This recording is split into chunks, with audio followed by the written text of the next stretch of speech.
வணக்கம் நண்பர்களே, நான் உங்கள் மைக் மோகன். முதல்ல கை வைக்க போறது அங்கேதான் அப்படின்னு சராமரியாக சாடி இருக்கிறார் அண்ணாமலை அவர்கள். இது மட்டும் இல்லாம சவால் விட்டுருக்கிறாரு.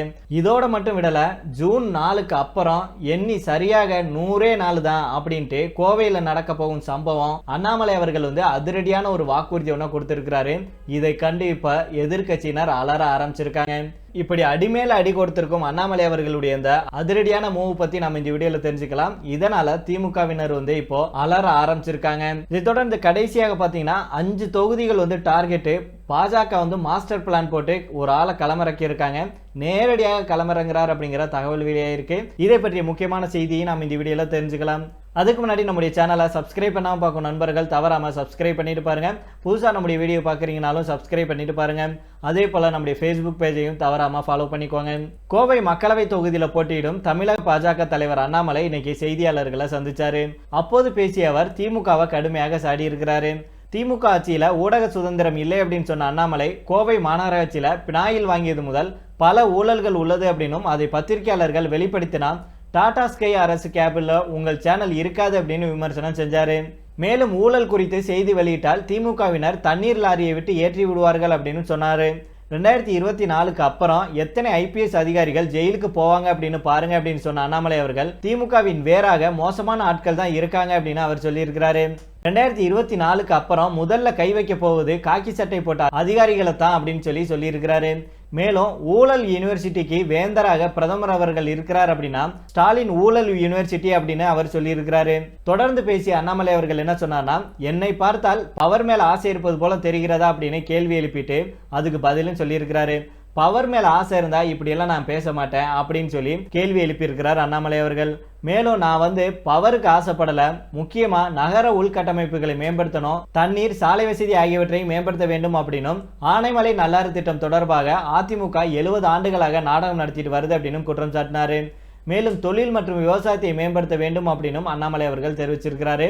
அதுக்காக தான் நான் பதவிக்கு வரப்போறேன் அப்படின்னு அவர் சொல்லியிருக்கிறாரு.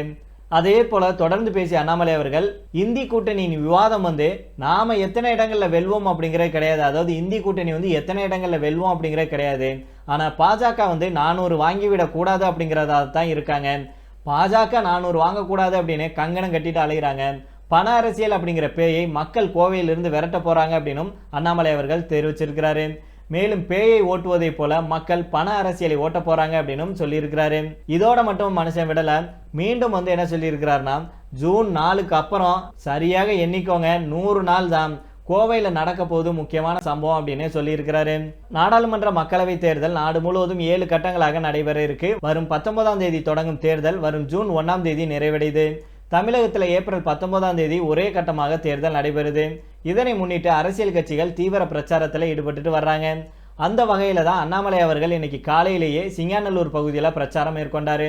அப்போது அவர் என்ன சொன்னார்னா, 2024 தேர்தல் மிக முக்கியமான தேர்தல், நாட்டுடைய பிரதமர் அப்படிங்கிறத தீர்மானிக்க போகும் தேர்தல், 5 ஆண்டுகள் நாட்டை யார் வழிநடத்த போறார்கள் அப்படிங்கிறதுக்கான தேர்தல் அப்படின்னு சொன்னாரு.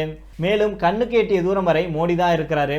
பிரதமர் மோடிக்கு நிகர் மோடி தான், அவருக்கு போட்டியாக நாட்டில் யாரும் இல்லை. பிரதமர் மோடி அவர்கள் 10 ஆண்டுகள் உழைச்சிருக்கிறாரு. மேலும் நமக்காக உழைக்க தயாராக இருக்கிறாரு. 400 எம்பிக்களுக்கு மேல் கொடுத்து மோடியை நாட்டின் பிரதமராக்க வேண்டும் அப்படின்னும் வேண்டுகோள் விடுத்திருக்கிறாரு.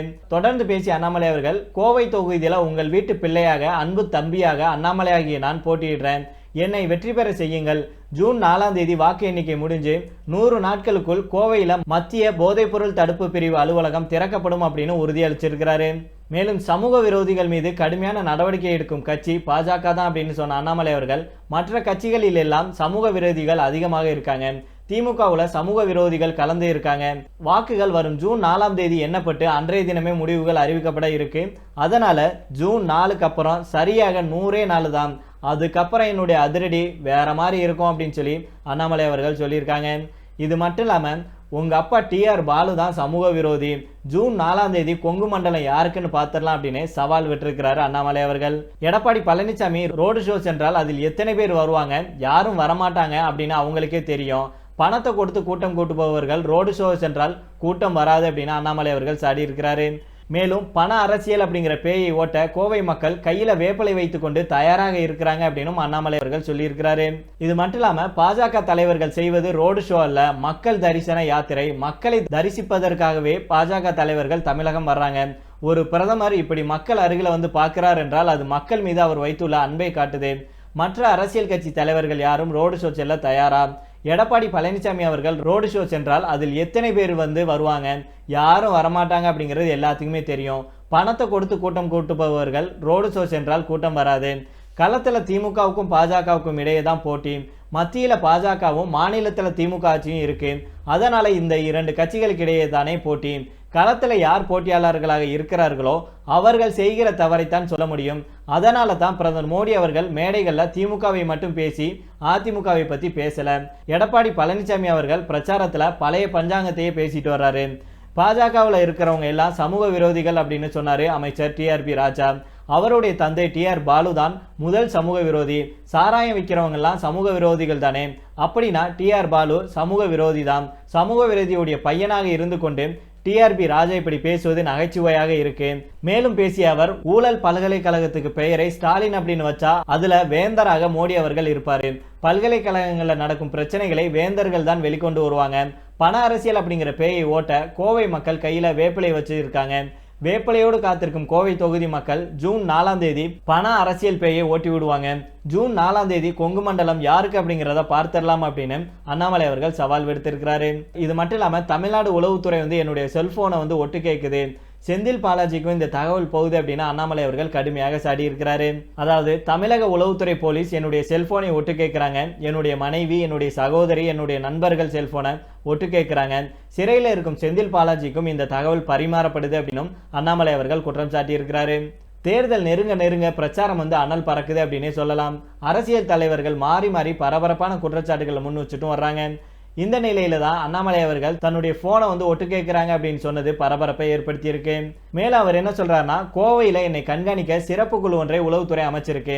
தமிழக உளவுத்துறை போலீஸ் என்னுடைய செல்போனை ஒட்டு கேட்கிறாங்க, என்னுடைய மனைவி, என்னுடைய சகோதரி, என்னுடைய நண்பர்கள் செல்போனை ஒட்டு கேட்கிறாங்க. அமைச்சர் டிஆர்பி ராஜாவிடம் இது பற்றிய தகவலை சொல்றாங்க. சிறையில் இருக்கும் செந்தில் பாலாஜிக்கும் இந்த தகவல் பரிமாறப்படுது. தெலுங்கானாவில் செல்போனை ஒட்டு கேட்ட உளவுத்துறையினர் தற்போது சிறையில் இருக்காங்க. அங்கு உளவுத்துறை ஐஜியாக இருந்தவர் தற்போது தலைமறைவாக இருக்கிறாரு. நாடாளுமன்ற தேர்தல் முடிவுகள் வந்ததுக்கு அப்புறம் தமிழக உளவுத்துறை அதிகாரிகள் சிறை செல்வார்கள் அப்படின்னு பரபரப்பான குற்றச்சாட்டை முன் வச்சிருக்கிறாரு அண்ணாமலை அவர்கள். இந்த நிலையில தான் 5 தொகுதிகள் தான் எங்களுடைய டார்கெட் அப்படின்னும் நாளை நேரடியாக தமிழகத்தில் களமிறங்குறாரு அமித்ஷா அவர்கள். வரும் லோக்சபா தேர்தலையொட்டி மத்திய உள்துறை அமைச்சர் அமித்ஷா அவர்கள் 2 நாள் பயணமாக நாளை தமிழகம் வருகை தர இருக்கிறாரு. நாளை சிவகங்கை, மதுரையில் வாகன பேரணி நடத்தும் அமித்ஷா மீனாட்சி அம்மன் கோவிலில் தரிசனம் செய்கிறாரு. அதுக்கப்புறமா நாளை மறுநாள் கன்னியாகுமரி, நாகப்பட்டினம், தென்காசியில் அமித்ஷா அவர்கள் பாஜக வேட்பாளர்களுக்கு ஆதரவாக பிரச்சாரம் மேற்கொள்ள இருக்கிறாரு. நாளை மதியம் 3 மணிக்கு விமானத்தில் அமித்ஷா அவர்கள் மதுரை விமான நிலையத்தில் வந்திறங்க இருக்கிறாரு. அவரை பாஜக தலைவர்கள் வரவேற்கிறாங்க. அதுக்கப்புறமா அங்கிருந்து 4 மணிக்கு சிவகங்கை போறாரு. அங்கு பாஜக கூட்டணி வேட்பாளராக தேவானந்தன் யாதவை ஆதரிச்சு வாகன பேரணி நடத்துறாரு.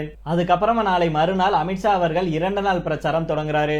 நாளை மறுநாள் காலையில மதுரையிலிருந்து புறப்படும் அமித்ஷா காலை 9:15 மணிக்கு திருவனந்தபுரம் செல்றாரு. அங்கிருந்து ஹெலிகாப்டர்ல கன்னியாகுமரி மாவட்டம் தக்கலை சென்று பாஜக வேட்பாளர் பொன் ராதாகிருஷ்ணனை ஆதரிச்சு பிரச்சாரம் செய்கிறாரு. மதியம் 3 மணிக்கு நாகை பாஜக வேட்பாளர் ரமேஷை ஆதரிச்சு பொதுக்கூட்டத்தில் அமித்ஷா அவர்கள் பேசுறாரு. அதுக்கப்புறமா மாலை 6:30 மணிக்கு தென்காசி லோக்சபா தொகுதியில பிரச்சாரம் செய்கிறாரு. இந்த தொகுதியில பாஜக கூட்டணியில தமாமுக தலைவர் ஜான் பாண்டியன் போட்டியிடும் நிலையில அமித்ஷா அவர்கள் பிரச்சாரம் செய்கிறார் அப்படிங்கிற குறிப்பிடத்தக்கது. இதனால இந்த முக்கியமான பகுதிகள் 5 தொகுதிகளை டார்கெட் பண்ணி அமித்ஷா அவர்கள் களமிறங்குறாரு அப்படின்னு சொல்லப்படுது.